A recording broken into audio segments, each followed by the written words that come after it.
It was supposed to be the happiest weekend of her life. In the spring of 2018, 35-year-old Molly Watson stood beside the man she had just married, surrounded by friends, family, and the kind of small-town Missouri warmth that makes people believe they know one another completely. There were smiles, photographs, congratulations, and plans for the future. Nothing about that wedding weekend suggested that within hours Molly would be dead on a quiet rural road, and that is what makes this case so disturbing, because investigators would eventually conclude that the danger was not a stranger hiding in the dark. According to prosecutors, it was someone connected to the family itself, someone who had watched the relationship develop, attended the wedding festivities, and carried a resentment that had been building for months. Before we begin, if you enjoy deeply researched true crime documentaries that focus on real cases and real victims, subscribe to the channel and turn on notifications. It helps these stories reach more people, and it allows us to continue covering cases with the care and attention they deserve. To understand what happened to Molly Watson, you have to start long before the gunshots. Molly was known by friends and relatives as someone who brought energy into a room. She lived in rural Missouri, where relationships were often intertwined through family connections, church communities, and years of familiarity. People who knew her described her as friendly, hardworking, and deeply devoted to the people she loved. She had been searching for stability and happiness, and by 2017, she believed she had found it in James Watson. James had previously been married and had children from that relationship. His divorce had created tension that extended beyond the former couple. In many communities, divorce is painful enough on its own, but when children, extended family, and long-time friendships are involved, emotions can linger long after the paperwork is signed. Molly and James began building a life together despite that complicated history. Their relationship became serious, and eventually they decided to marry. What should have been a straightforward love story was unfolding in the shadow of another family's heartbreak. One of the most important figures in that shadow was Thomas "Tom" O'Connor, the father of James Watson's ex-wife. O'Connor was not an outsider. He had known James for years and had once considered him part of the family. That connection would later become a central focus of the investigation. According to testimony presented in court, O'Connor was unhappy about James marrying Molly. Prosecutors argued that he viewed the marriage as a betrayal that hurt his daughter and disrupted the family he believed had been destroyed by the divorce. It is important to note that these claims came from the prosecution's theory of the case and from witnesses who testified during the trial. O'Connor denied murdering Molly. As the wedding approached, friends noticed excitement around the couple. They were planning a future together, talking about ordinary things: home, family, work, and the next chapter of their lives. Weddings often create a strange emotional contrast. For the couple, it is a beginning. For others connected to the relationship, it can feel like a final confirmation that the past is truly over. On April 27, 2018, Molly and James were married in Monroe County, Missouri. The ceremony was intimate and filled with the usual celebration that follows a rural wedding: conversation, laughter, photographs, and the comforting assumption that everyone present shared in the couple's happiness.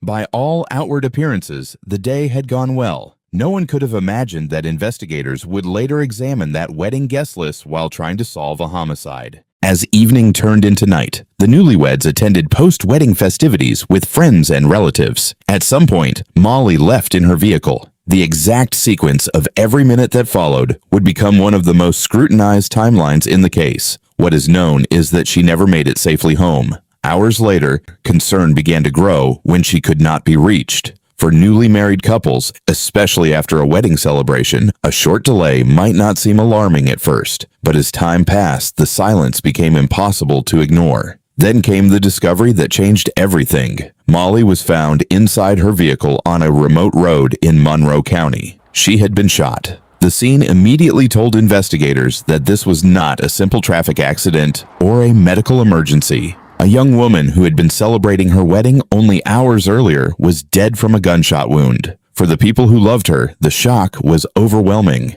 Imagine waking up expecting to hear stories from a wedding reception and instead learning that the bride has been found murdered before the marriage was even a full day old. That single fact, the bride was killed just hours after her wedding, is one of the reasons the case drew national attention. Investigators from the Monroe County Sheriff's Office and the Missouri State Highway Patrol began processing the scene. They examined the vehicle, the surrounding area, possible tire tracks, shell casings, and any physical evidence that could reveal who had been with Molly during her final moments. Early in the investigation, detectives faced a critical question. Was this a random act of violence, or did the killer know Molly personally? Random attacks on isolated rural roads do occur, but experienced investigators often begin by looking at the victim's closest relationships. Statistics consistently show that homicide victims are frequently killed by someone they know. Molly's recent marriage naturally drew attention to the people connected to both her and James Watson. Detectives conducted interviews with family members, wedding guests, friends, and acquaintances. They worked to reconstruct the couple's movements throughout the day and evening.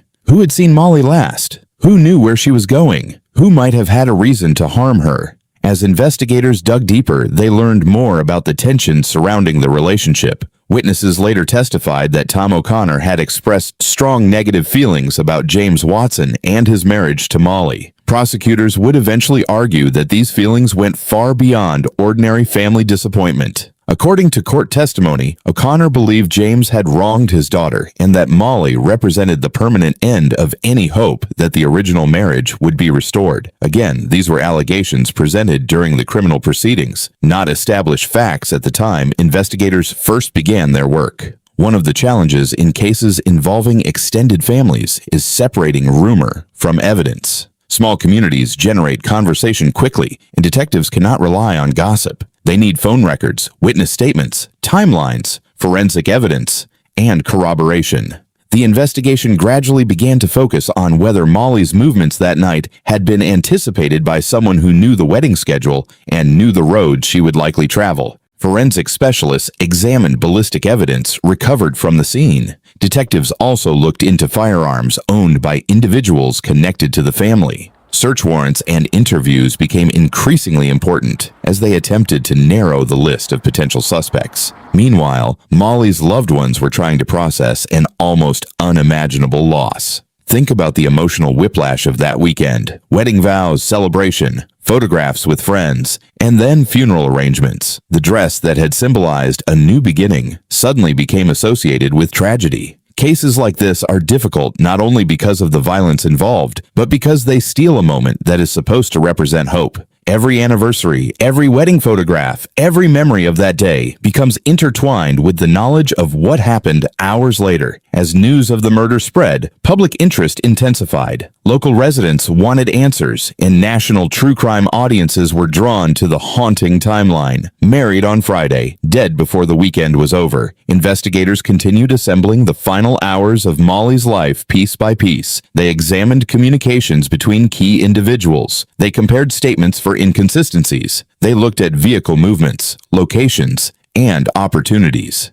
The question was no longer simply who could have done this. It was becoming who had the motive, the opportunity, and the evidence pointing in their direction. And as detectives followed that trail, one name kept returning to the center of the investigation: Thomas O'Connor. In the next part of this documentary, we'll follow the investigation as it intensifies. The evidence that led authorities to arrest a man connected to the Watson family, the prosecution's theory of jealousy and resentment, and the courtroom battle that ultimately ended with a conviction for the murder of Molly Watson. If you're still watching, comment "Justice for Molly" below. It not only helps the channel, but it keeps the focus where it belongs, on the victim whose life was taken just hours after she said, "I do." When detectives left the crime scene that morning, they were carrying more questions than answers. A bride had been found shot to death inside her vehicle on a remote road in Monroe County, Missouri. There were no signs of a robbery, no obvious indication that a stranger had randomly targeted her, and the timing, just hours after her wedding,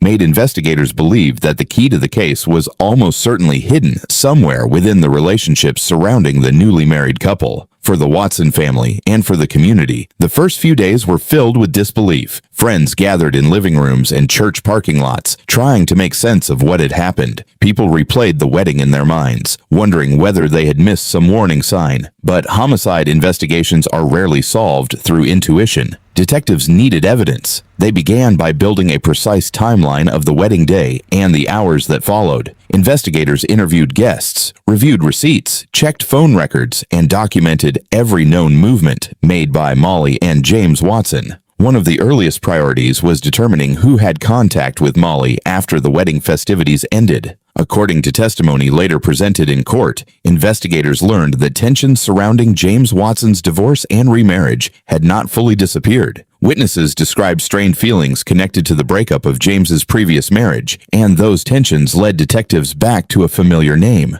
Thomas "Tom" O'Connor. O'Connor was not a distant acquaintance. He was the father of James Watson's former wife. That relationship meant he had once been closely connected to James and had remained emotionally invested in the fallout from the divorce. As detectives conducted interviews, they heard allegations that O'Connor had expressed anger about James marrying Molly. Prosecutors would later argue that he viewed the marriage as a painful insult to his daughter and to the family he believed had been harmed by the divorce. At this stage, however, investigators still had to determine whether those feelings amounted to anything more than resentment. The breakthrough did not come from a dramatic confession or a single eyewitness. Instead, it came from the slow accumulation of circumstantial evidence. Detectives examined O'Connor's statements and compared them with other witness accounts. They looked at his whereabouts during the critical time period surrounding Molly's death. They also investigated firearms connected to him and sought forensic testing that could either include or exclude him as a suspect.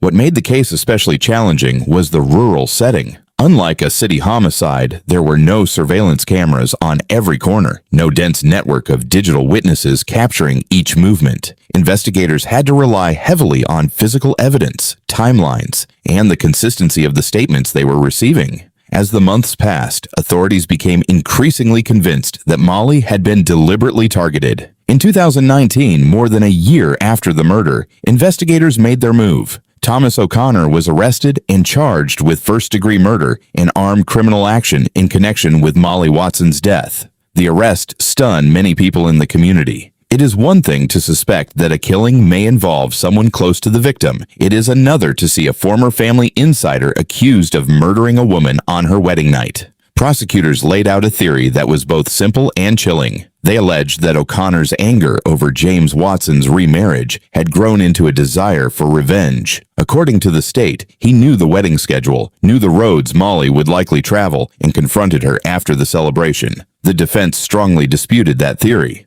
O'Connor maintained his innocence, and his attorneys argued that the prosecution's case relied heavily on circumstantial evidence and assumptions about his emotional state. As the case moved toward trial, it attracted widespread attention across Missouri and beyond. The image of a bride murdered within hours of her wedding was impossible to ignore, and each new court hearing brought renewed public interest. If you're finding this case as haunting as I did while researching it, take a moment to subscribe. Long-form true crime takes an enormous amount of work, and your support helps keep these documentaries factual, respectful, and free from sensationalized rumors. The trial did not begin immediately. Like many serious homicide cases, it involved extensive pretrial motions, evidence review, witness preparation, and legal arguments that stretched over several years. By the time jurors were finally selected, the central question was clear.